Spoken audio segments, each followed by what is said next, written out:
Nyesuaiin agak jeda, sabar. agak jeda. Iya. Gue nggak kelihatan kan? 1, 2, 3.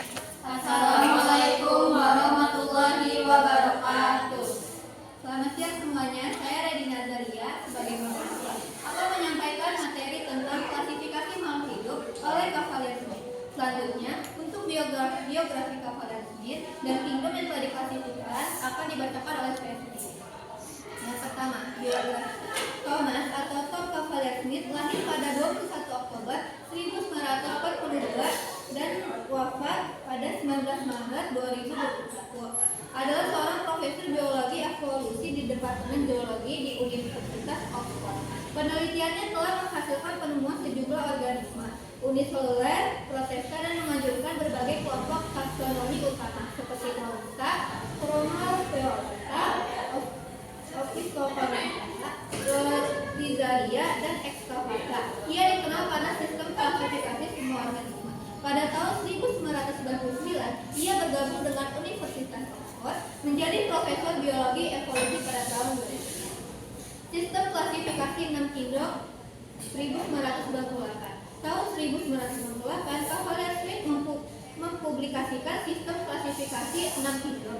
Dasar yang digunakan adalah kingdom bakteria dan kingdom archaea yang digagas oleh Walker, tidak disepakati oleh Cavalier Smith. Akhirnya, Archaebacteria dimasukkan ke dalam kingdom dari kingdom bakteria. Sementara kingdom archaea dilakukan klasifikasi ulang dan dimasukkan ke dalam kingdom Archaea. Yang pertama, ada kingdom archaea yang disebut sebagai mikroorganisme atau ekstremofil karena banyak dari mereka hidup di lingkungan aktif seperti mata air, panas, lingkungan dengan konsentrasi garam tinggi, atau lingkungan yang asin dan basa ekstrim. Yang kedua, ada kingdom protista. Protista mencakup kelompok organisme eukariotik yang sebagian besar bersel satu, meskipun ada juga yang bersel banyak dan membentuk koloni. Yang ketiga, ada kingdom animals atau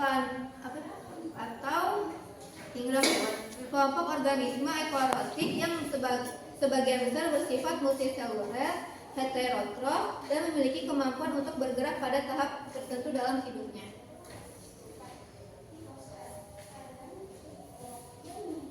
Yang keempat, kingdom bakteria.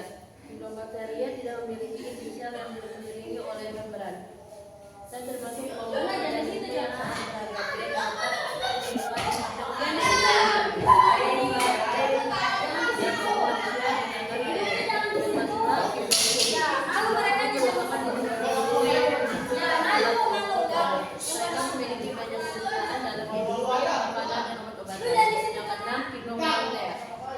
anggota kingdom ini sebagian besar adalah organisme eukariotik, multiseluler, dan autotrof, yang berarti mereka mampu membuat makanan sendiri melalui fotosintesis.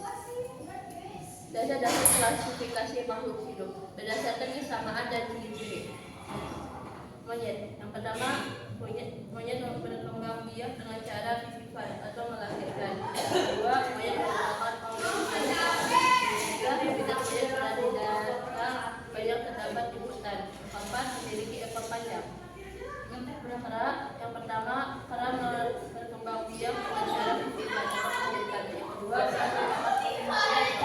yang ketiga, habitat kera berada di darat banyak terdapat di hutan. Keempat, tidak memiliki ekor. Orangutan. Pertama, orangutan berkembang biak dengan cara vivipan atau melahirkan. Yang kedua, orangutan merupakan yang ketiga, orangutan berada di daratan. Yang terdapat di hutan. Yang keempat, tidak memiliki ekor.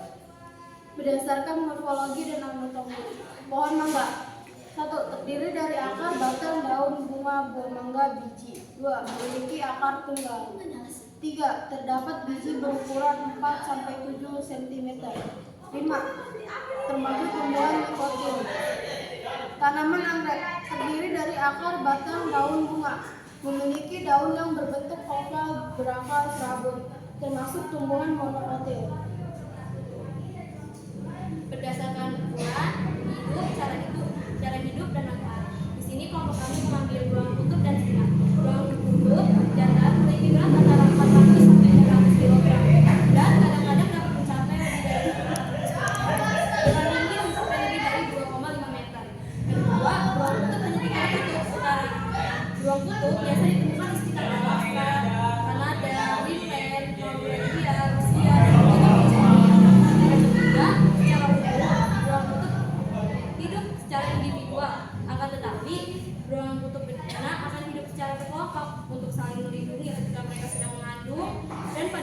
dalam mencari makanan.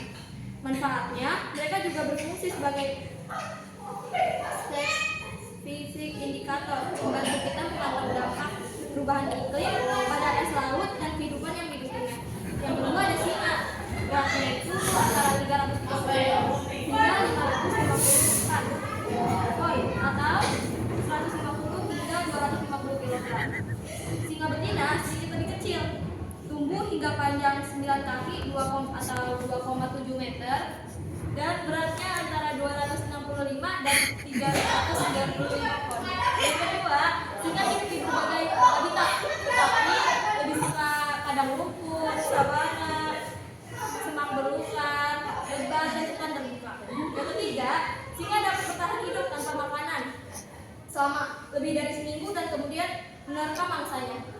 Memakan hingga 50 kg daging sekaligus, hampir seperempat berat tubuh hewan tersebut.